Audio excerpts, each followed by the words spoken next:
Oh! Who's that walking through my woods? Why, it's Little Red Riding Hood. Hey there, Little Red Riding Hood. You sure are looking good.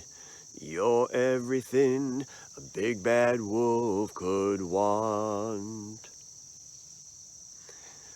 I was sitting at a campfire in the backyard of one of the founding mothers of the Black Dirt Storytelling Guild. It was a late, dark September evening. The mosquitoes were sucking out our blood when another founding mother of the Black Dirt Storytelling Guild told a story. It was a variant of the Little Red Riding Hood story. In this version, the girl is off to see her grandma when she's attacked by a wolf. And the little girl, because she's a woodsman's daughter, she pulls out a sharp knife and she slices off the wolf's paw, and the wolf retreats limping into the dark forest.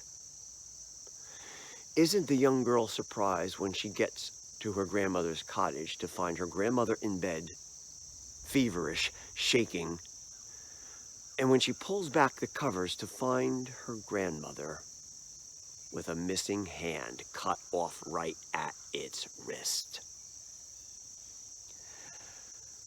Now, the next day, as I was driving from my home to the Shawangunk Mountains to do some bicycling, that story came back and revisited with me. And I don't know whether it was because I was influenced by that story or whether that founding mother of the Black Dirt Storytelling Guild purposely planted a seed here.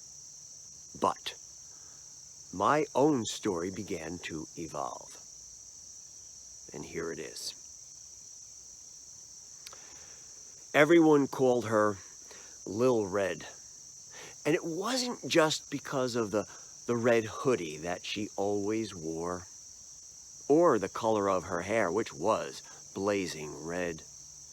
No, it was because of the fiery red that shot out of her eyes when she looked at you. The fiery red that was always on the tip of her tongue when she spoke to you. The fire that was in her heart, her soul, her mind. And it wasn't the good kind of fire. No, this fire was directly from hell. People said she was the devil herself. Well, one day, Lil Red's mother called to her. I made some soup and a muffin for your grandmother. She's not feeling well. Take it to her. I don't want to go. I hate Granny. You go. Well, I hate her too. And I went last week. It's your turn, you little brat. There was no love in this family. Well, Little Red grabbed the basket and off she went on her trek. She was walking through the deep, dark woods, almost to her grandmother's cottage when she sat on a log to rest. In a moment, she was startled when a boy came right out of the woods. Who are you? Just a woodsman. Who are you? I'm Little Red. What are you doing here? I'm just cutting some wood. What are you doing here? I'm off to my grandma's if it's any of your business. Oh, your grandma, huh? She the one that lives in that fine cottage with all the expensive furniture? Yeah, that's my grandmother. Oh. And the young boy, who really wasn't a young boy, but a young man, sat down on the log next to Lil Red, who really wasn't a girl, but a young woman, and they began to talk. And the young man sat a little closer to Lil Red, and Lil Red sat a little closer to the young man. And they talked and they talked, and they found that they had much in common.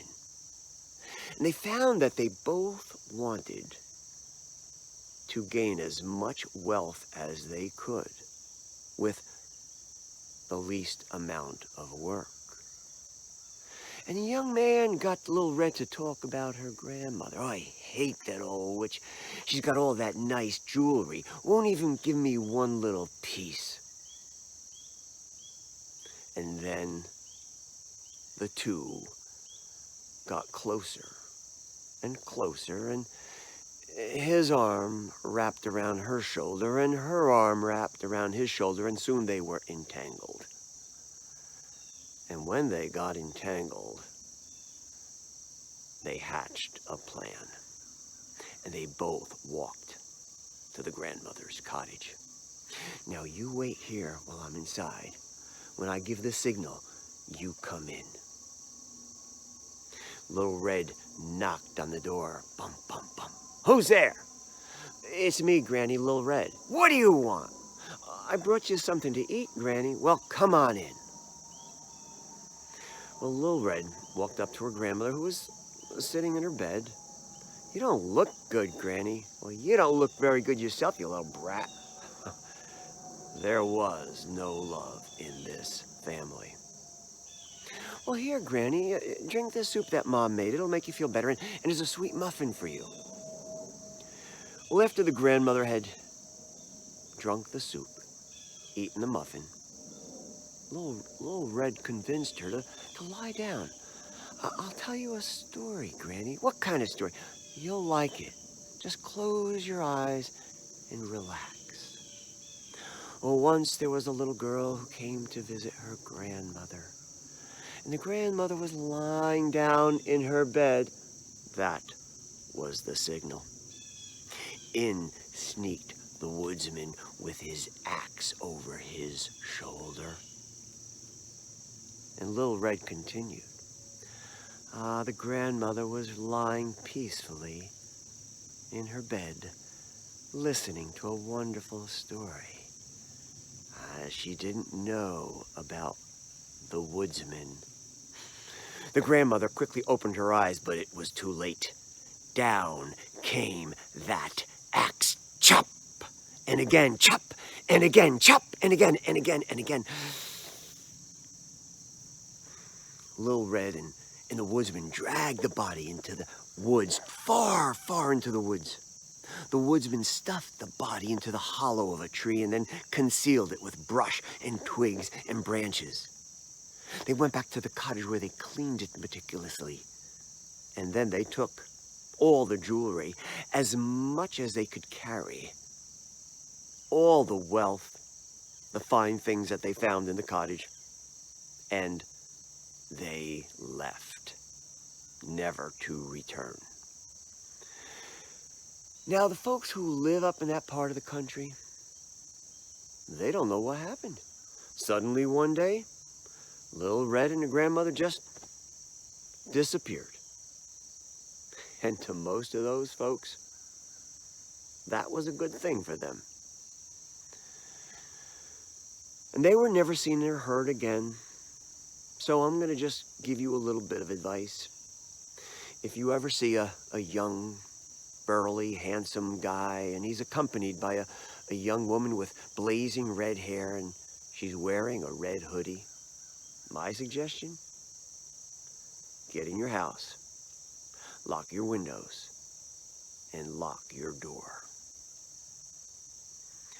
Hey there, Little Red Riding Hood, you sure are looking good. You're everything a big bad wolf could want.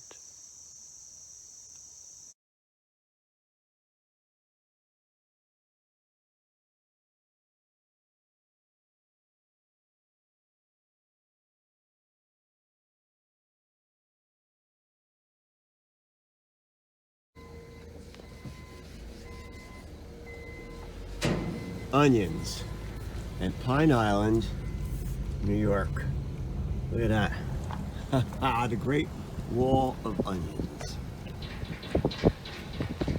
On the way to The storytelling event down this lane right here. Brzdowski Lane, Pine Island, New York.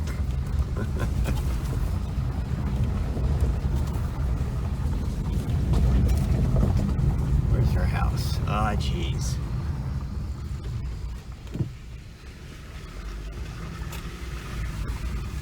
Always an adventure, man. Here it is.